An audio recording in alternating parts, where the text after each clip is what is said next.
two spindles, one of which is 120mm and the other is 90mm. Make sure that you choose the correct size spindle for your door. We advise to use the largest spindle if possible.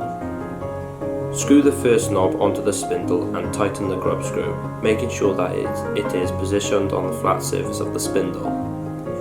Make sure that the rose screws are horizontal and that the grub screw is facing down. Fix this to one side of the door first. Line up the second grub screw and screw the knob onto the spindle until there is no more wobble, whilst making sure that it is not too tight.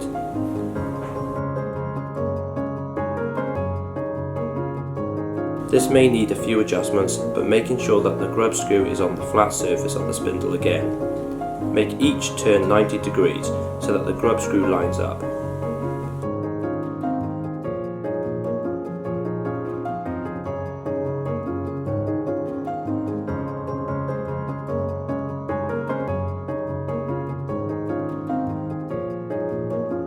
Once you have tightened the grub screw, then rotate the rose round until it matches the opposite side with the horizontal screws and the hole for the grub screw facing down. You may not be able to see the grub screw through this hole depending on the position it was tightened, however you will still be able to on the first knob fitted. The second knob set is then screwed into place.